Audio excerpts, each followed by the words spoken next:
Alors, on va commencer par des questions au docteur Salman parce qu'il doit nous quitter dans 15 minutes. Donc, on va commencer par les questions à Frédéric. J'en ai plusieurs. Alors, j'en ai une qui est quasiment philosophique, mais je pense que ce que veut dire... Au début, j'ai pensé que c'était vraiment quelque chose sur la relativité du temps et de l'espace. La question, c'était combien de temps dure le jeûne de 14 heures? Alors, je vous jure que c'est écrit. Combien de temps dure le jeûne de 14 heures? On va apporter les micros. En fait, je pense que personne ne voulait dire combien de jours il faut faire un jeûne de 14 heures, combien de jours d'affilée. Je pense que c'est ça le sens de la question. C'est très simple, c'est quotidien. C'est toute la vie donc. Hein. C'est toute la vie. Oui. Et alors, en 14 ans, on est arrivé parce qu'il y a une étude récente qui a montré la durée idéale auquel l'inflammation du corps, qui se mesure par la CRP, chute le plus. Et enfin, on a eu un horaire qui colle. Certains vont au-delà, mais la quotidienneté, c'est important parce que tous les jours, on renouvelle des cellules. Et par ce jeûne, on met tellement de chances de son côté. La seule contre-indication, c'est les femmes enceintes qui ont besoin d'une énergie particulière et des sujets qui ont des traitements, ne peuvent pas y aller, ou qui font de l'hypoglycémie. Sinon, écoutez votre corps quand vous faites ce jeûne séquentiel et vous verrez l'énergie que vous avez. Et la question suivante, c'est qu'est-ce que vous pensez des bienfaits des jeûnes, par exemple, d'une semaine? Des jeûnes beaucoup plus hard. Je suis pas favorable à ces jeûnes. Vous savez, c'est un petit peu... Beaucoup de sujets me disent « Allez, je vais dans un centre pour perdre du poids, 8 jours, 15 jours. » Ils font un coup de yo-yo. Et en définitive, notre organisme est une horloge absolument extraordinaire. Avec des équilibres, par exemple, le cortisol est maximum à 8 heures du matin. On a cette harmonie. Quand, d'un seul coup, on casse cette harmonie, bien, qu'est-ce qui va se produire? C'est que pendant un temps, on perd beaucoup, et puis on remonte. Donc, ce qui compte, c'est ce qui se passe tous les jours, pas ce qui se passe de temps en temps. Les jeûnes séquentiels me font penser à des régimes, j'en invente un tout de suite, le régime rose. Vous mangez tout en rose. Des fraisiers, du champagne rosé, du tarama. C'est bon. Au bout d'une semaine, vous avez perdu du poids, et en plus, vous vous régalez. 15 jours plus tard, vous en avez tellement marre que votre appétit est coupé. Vous perdez du poids. Et dès qu'on siffle la fin de ce régime, vous remontez tout de suite. Donc, autant je suis favorable à le jeûne séquentiel tous les jours, simplement 2 repas au lieu de 3, ce qui était le cas d'ailleurs depuis des millénaires. On était à 1 ou 2 repas. Comme je disais tout à l'heure, Bouddha prenait 1 repas par jour. Donc, ça, c'est formidable parce que ça économise notre énergie, ça optimise notre développement durable. Par contre, les systèmes qui vont par moment ne me parlent pas parce qu'ils ont tendance à déséquilibrer notre équilibre. Et l'équilibre de notre organisme, c'est quelque chose de fondamental. Vous savez, on a au fond du corps des virus dormantes, des cellules cancéreuses dormantes. Il faut respecter l'équilibre et ne pas le rompre. Une question rapide. Alors, le meilleur repas, c'est lequel? Parce que tu dis qu'il faut sauter, donc, avec 14 heures de jeûne, on saute un repas, mais il faut favoriser quel repas? Lequel on saute, lequel on favorise? Alors, il faut oublier les lancements commerciaux marketing qui disaient le petit déjeuner, repas droit, etc. Il y a eu une méta-analyse qui a montré que ça reposait sur rien du tout. C'était simplement pour vendre certains produits du petit déjeuner à ce moment-là, parce qu'ils ne se vendent pas autrement. Le repas à sauter, c'est celui qui nous convient le mieux. Parce que, alors pour ma part, j'ai choisi de ne pas prendre de petit déjeuner, je bois beaucoup le matin, parce que c'est un moment où il n'y a pas de rapport de convivialité. Très souvent, le midi, on déjeune ou on partage. C'est un moment important de déjeuner ou de dîner avec des amis.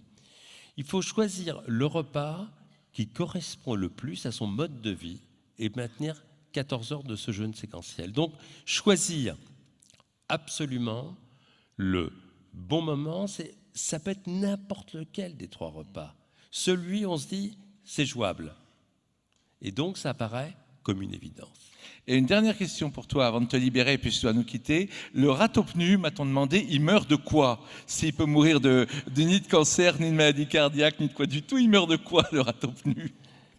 Alors on a une piste, parce qu'effectivement, à l'autopsie, quand un rat obtenu meurt, il n'y a pas longtemps j'en ai eu un, tout est neuf, il est en parfaite santé. Mais bon sang, qu'est-ce qui se passe? La peau est intacte, tout va bien. Et on a une première lueur liée à une Néerlandaise qui est morte à 112 ans.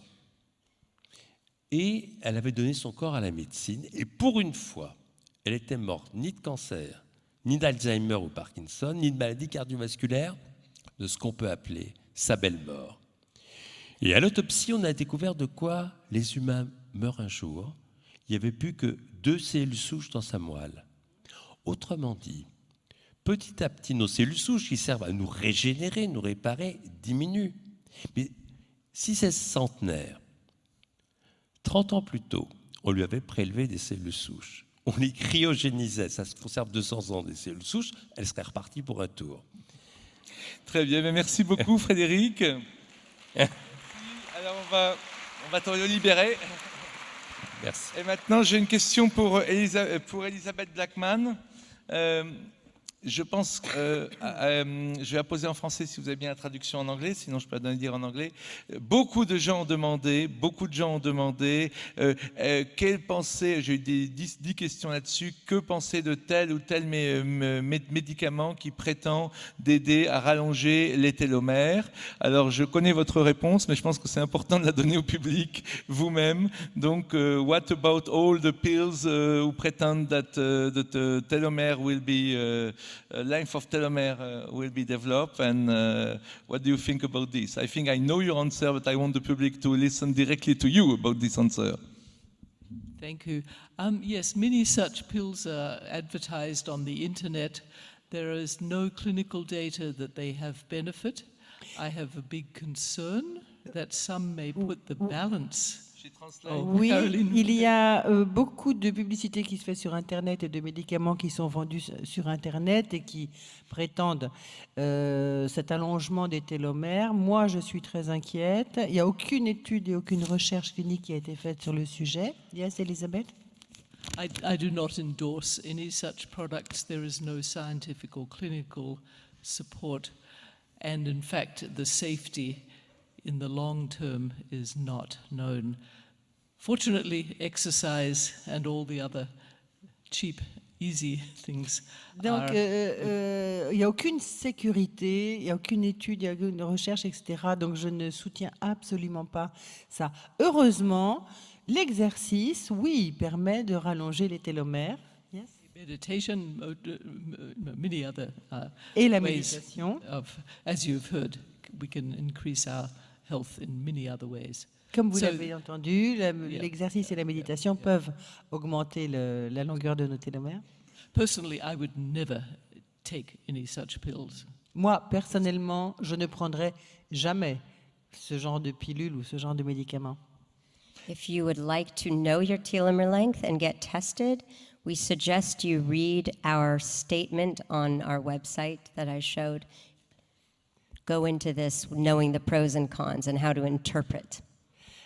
Si ça vous intéresse, je vous suggère d'aller sur notre site internet pour voir. Nous avons une déclaration à ce sujet. Et une question pour Elisa Eppel ou pour Martha Hayward, c'est comment arriver à être performant dans un environnement de stress, puisque vous avez montré que le stress était donc très négatif, mais beaucoup de gens vivent dans des environnements de stress. Donc que faire dans un environnement de stress? Est-ce que vous avez un conseil à donner? Martin peut-être, ou Elisa ensuite? Martin, micro. Non, Elisa. So I think the point I was trying to make is that life is inherently stressful period, and to avoid the stress creates problems, but to embrace the stress with a mindful, positive outlook can transform the stress so that we can live with it. Donc, je veux dire ce que je voulais démontrer, là où je voulais en venir. La vie est pleine de stress. point à la ligne, c'est comme ça. Donc la question n'est pas d'éviter le stress. Éviter le stress, ça crée des tas d'autres problèmes. La question est d'être dans une attitude, un état d'esprit qui permet de transformer ce stress de façon positive afin qu'il ne fasse pas de dégâts. And it's only going to get worse. And so we absolutely, as a community, have to elevate our level of all of the skills that Richie showed to work together communally, given Et all c'est of... donc toute notre communauté, tout ensemble, qui doit élever notre perception par rapport à ça afin d'éviter les dangers. Hop là. Et, pour compléter, je dirais soit détendez-vous, soit cassez-vous. C'est-à-dire que on a une pratique qui nous donne une capacité, même une capacité qui va au-delà de ce qu'on pourrait imaginer pour pouvoir se détendre. Au milieu des circonstances qui sont autrement stressantes, notre capacité de détente est infinie. Ça commence par ce qu'on connaît tous, une sorte de relaxation musculaire, mais ça va beaucoup au-delà, relaxation énergétique, une relaxation psychologique, émotionnelle, une relaxation de notre système nerveux, une relaxation psychique, une relaxation telle que on sait demeurer de manière ouverte et paisible, quel que soit ce qui nous affronte autour. Donc à la fois, on a cet acheminement, cette possibilité approfondissante au milieu de toutes sortes de circonstances. Et je crois que c'est aussi important de se réserver cette possibilité de, si on se trouve dans une situation qui n'est pas seulement stressante, mais qui est bien sûr soit dangereuse, soit juste qui mal alignée avec ce qu'on veut soutenir, mais aussi il faut quand même, comme on dit en anglais, voter avec les pieds, c'est-à-dire s'enlever de la situation, ne plus soutenir la situation, se casser. Merci. Alors une question pour Elisabeth Blackburn, peut-être Elisabeth, peut-être en tout cas Elisabeth. On a beaucoup parlé des taux de télomérase et des longueurs de télomères dans vos exposés, mais si on veut les mesurer, on fait comment en tant qu'individu lambda? On va où pour mesurer son taux de télomérase et sa longueur de ses télomères? For individuals, measuring one's own telomeres is not particularly informative. Pour un individu, le fait de mesurer sa longueur de télomère, ce n'est pas très informatif, ça ne nous apporte pas beaucoup d'informations. It's with the statistics of groups of people that we see real and reliable effects.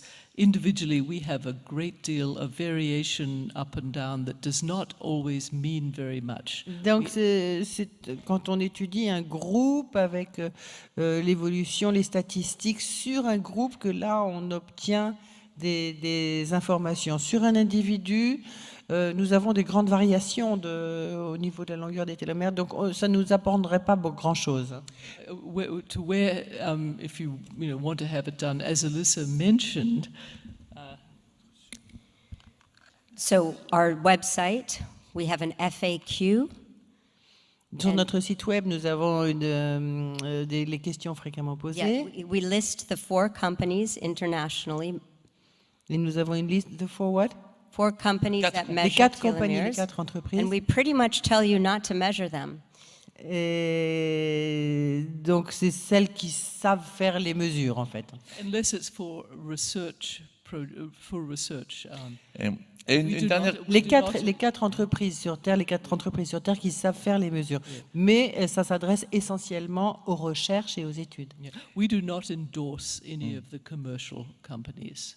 Nous ne soutenons en aucune façon aucune entreprise commerciale. Une dernière question pour vous qui est assez matérialiste. Il a été dit que les pensées négatives raccourcissent les télomères, mais est-ce que les télomères courts favorisent les pensées négatives? Donc, vous avez dit que les pensées négatives raccourcissaient les télomères, mais est-ce que les télomères courts font amener des pensées négatives? Yeah. this was such an important question that as scientists we thought was very important to answer. C'est une question très très importante et nous deux en tant que scientifiques, on trouve que c'est très très important de la poser. We do know that the negative thoughts can shorten telomeres. Nous savons que les pensées négatives peuvent raccourcir les télomères. It's possible that somebody who has telomeres that are already short may have some altered physiology that now could affect in turn. It's possible. But we do know that there is the effect of negative short thoughts on telomeres. Donc, so nous we savons- answered the scientific question in part. Ok.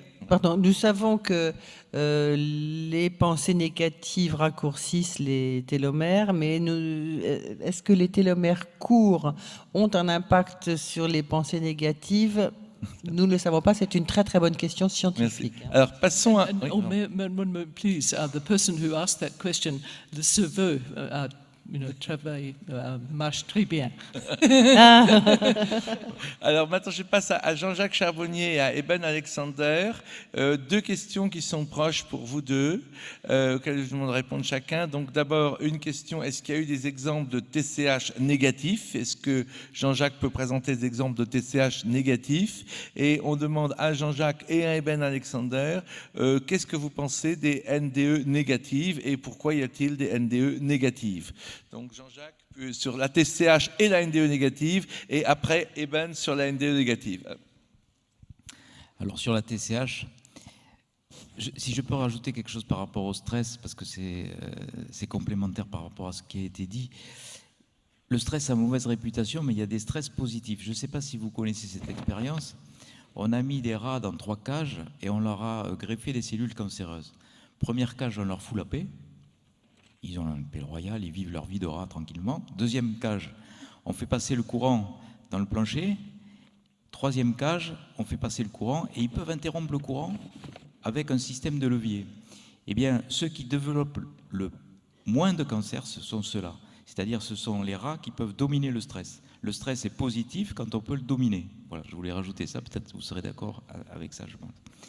Alors, en ce qui concerne la TCH, on a eu des expériences négatives dans des lieux particuliers, comme s'il y avait eu la mémoire des lieux. On s'est aperçu après qu'il y avait eu le massacre de franciscains sur l'endroit, c'était à Nîmes, au l'endroit où il y avait eu ces TCH, et les gens ignoraient totalement parce qu'ils n'étaient pas forcément du coin, et ils viennent un peu partout, ils se raccrochent aux villes dans lesquelles on passe. Et il y a eu des scènes en hypnose, des gens ont vu des séances de décapitation, des séances de bras coupés, etc. Enfin, vous voyez bien alors il y a eu des apparitions de personnes qui étaient encagoulées, manifestement c'était des capucins. Donc tout ça a eu lieu et on était incroyablement surpris d'avoir au débriefing ces gens qui racontaient ça. On a eu aussi à Saint-Hippolyte, on a eu des enfants qui sont venus et qui réclamaient de l'aide. Et on a su après qu'il y a eu dans ce lieu, à 100 mètres de là, il y avait eu un massacre d'enfants pendant la dernière guerre mondiale.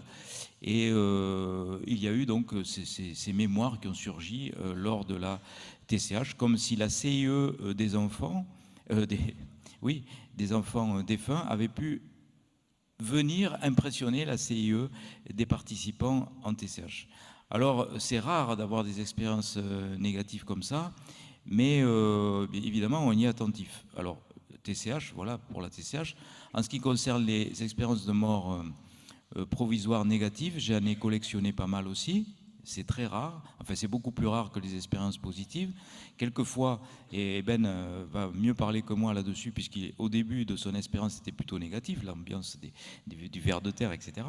Et ça peut se transformer en expérience positive. On a l'impression que quand la personne lâche prise, l'expérience devient positive. Et puis aussi, il y en a qui ont interprété ces expériences négatives comme étant des avertissements de l'au-delà, en fait. Ils ont été transformés de la même façon, ils n'ont plus peur de mourir non plus.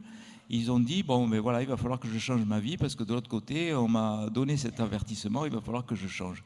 Et puis aussi, il y a des gens qui vivent assez mal ces expériences, donc là, il faut un accompagnement psychologique, bien sûr, de ces personnes qui ont vécu mal les choses. Et heureusement, en TCH, on n'a pas eu d'expérience traumatisante puisqu'on a un suivi, on a un numéro de téléphone, on nous demande est-ce qu'il y a un suivi après les ateliers? Oui, on a un numéro de téléphone, on a un mail, notre institut, l'IRSI, l'Institut de recherche et de communication sur la conscience intuitive extraneurale est un site où on peut nous contacter aussi. Pour l'instant, on a dépassé 13 000 participants aujourd'hui, c'est quand même considérable. On n'a pas eu d'incident notoire, on n'a rien eu. D'ailleurs, s'il y avait eu le moindre doute d'avoir eu le moindre incident possible, eh bien, j'aurais jamais débuté ces ateliers à Montréal, au Canada, il y a 5 ans. Peut-être que c'est le terme hypnose qui fait peur. J'aurais dû appeler ces ateliers les transcommunications méditatives. Je pense que ça aurait moins fait peur parce que l'hypnose a quand même une connotation un petit peu voilà, flippante parce qu'on se dit on va être dominé par un hypnotiseur, on va être voilà, on va peut-être être hypnotisé à vie. Enfin, il y a tout un tas de fausses idées qui circulent sur l'hypnose. Et alors que sur la méditation, non, c'est beaucoup plus soft, c'est beaucoup plus doux. Voilà ce que je voulais dire. Ben? Yes, very good point about my own personal near-death experience, as in reported in Proof of Heaven, began in the earthworm's eye view, a very primitive course and kind of primordial and dystopic. Oui, comme vous le savez, mon expérience, quand j'étais dans le coma, a commencé par cette vision du ver de terre, c'est-à-dire où j'étais vraiment, on peut considérer ça comme négatif. Hein. And then, of course, I ascended into much higher levels, into the what I call the Gateway Valley, and finally into the core, into pure oneness. Et puis ensuite, j'ai accédé à des niveaux bien supérieurs, ou jusqu'à ce niveau d'unité totale, d'unicitude. And so it really, for me, was a very positive experience, which is the case for about 95 to 98%. Oui, donc dans l'ensemble, c'était vraiment une expérience extrêmement positive, ce qui est le cas pour 95 à 98% des gens. And it's really kind of shocking when you think about our materialistic society and our attachments to this realm. Why is it so pleasant and easy for people to get to that stage and be so blissful? Et c'est assez choquant d'ailleurs, une réflexion là-dessus. Pourquoi est-ce que dans ce monde très matérialiste, cette vie très matérialiste que nous vivons, pourquoi est-ce qu'il est tellement merveilleux et fantastique et ça nous amène à l'extase de quitter ce monde matériel, justement? And it's because of that incredibly indescribable, overwhelming perception of love, of connection, of being home, of being all as it should be. C'est du fait de cette perception d'amour incroyable à laquelle nous accédons, la sensation d'être chez nous, d'être complètement connecté, c'est une sensation au-delà du bien-être. Hein. And this observation of the very predominantly positive nature of these experiences is something that is the whole reason why we come back to this world and then have no fear of dying. But important to point out. Donc cette notion de la positivité de cette expérience est vraiment, vraiment importante quand nous revenons ici. Nous n'avons plus peur de mourir non plus. Mais c'est important de souligner that about a quarter of those experiences also involve an extensive life review where people have to go back and review the main elements of their life in the light of that love. And that's where the life review is such a beautiful teacher.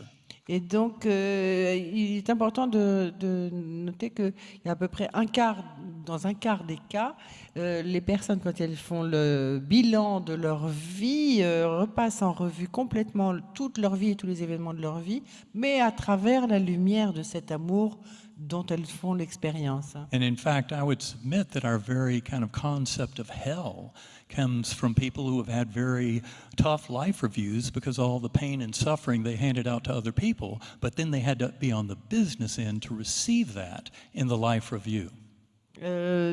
Donc cette notion de l'enfer, en fait, on peut dire qu'elle provient de gens qui ont eu des vies très très très difficiles et qui en ont la perception au moment de leur bilan de vie, lorsqu'elles sont de l'autre côté, et elles considèrent que l'enfer, c'était justement la vie qu'elles avaient avant. And of course, they come back with a beautiful lesson, and that is the central message for this world today Et of bien the sûr, power toutes of les love. personnes qui reviennent avec ces messages absolument magnifiques. Et c'est une des leçons que nous recevons aujourd'hui, c'est cette leçon d'amour. And the only other point I would add is that even that 3 or 4% of negative, kind of frightening, hellish near-death experiences lead to very positive change when people come back to this world. Et il est très important de noter, j'ai dit donc qu'il y avait 96 ou 97%, c'est que les 3 ou 4% d'expériences de mort imminente négatives, finalement, amènent à des changements extrêmement positifs dans la vie des gens une fois qu'ils sont revenus ici. Thank you. A question for Richard Davidson. Can you speak about the difference between the effect of hypnosis and meditation? La différence entre l'effet de l'hypnose et les effets de la méditation. Have you some data or something to comment about the difference between hypnosis and meditation? Certainly. Hypnosis and meditation are quite different. First of all, there are hundreds of different kinds of meditation. L'hypnose et la méditation, c'est assez différent. Déjà, il y a une centaine de variations de méditation. And so we can't really talk about meditation as if it were one thing. Donc on ne peut pas parler de la méditation comme étant une seule chose. There may be the one element which may be shared partially in common has to do with attention. Peut-être une des choses qu'on pourrait trouver en commun entre les deux est en relation avec l'attention et attention. L'attention. Yes, but we need to keep in mind that meditation evolved to promote human flourishing and awakening, and hypnosis was developed really in the context of treating patients and treating psychopathology. Et donc, il faut garder à l'esprit que la méditation est destinée, on va dire, à favoriser l'essor et l'éveil et l'évolution de l'être humain, de l'esprit humain, alors que l'hypnose a été développée au départ pour s'adresser à des patients et donc pour traiter des psychopathologies. The other element is that long-term meditators practice meditation often for several hours a day for decades. And we don't really have a group of people who've practiced hypnosis with that kind of regularity.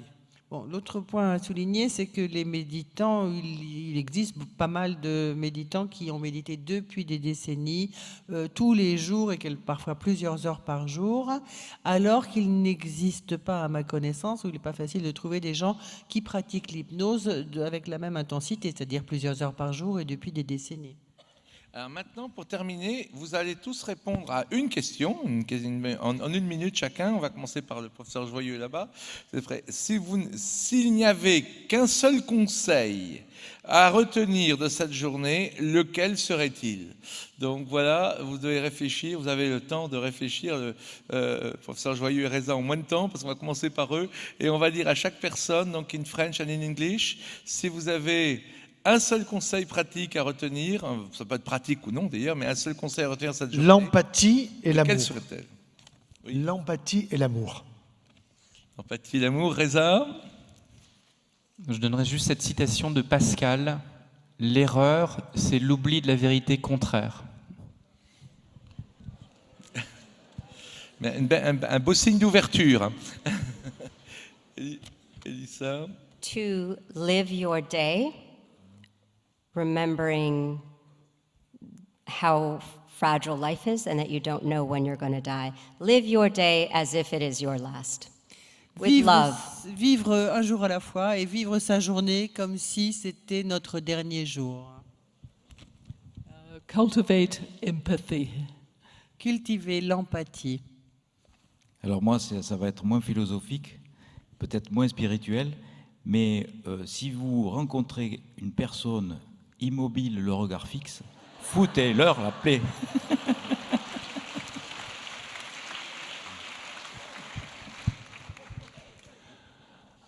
I would simply say that I've come to recognize the outer world is very much all in mind. And the more we influence our inner mental state, the more we influence the world outside. And we all have tremendous power to influence that outer world together. Donc je voudrais juste dire que j'ai reconnu que le monde extérieur, le monde qu'on voit à l'extérieur, en fait, c'est notre monde intérieur. Et nous pouvons influencer notre monde intérieur et nous pouvons le changer. Donc nous avons une influence considérable parce qu'à son tour, après, nous pouvons changer le monde extérieur. Martin. Entraîner l'esprit, libérer le cœur. Et comme mon enseignant m'a souligné plein de fois, enseignement et pratique, pratique et enseignement, et la libération est sûr et certain.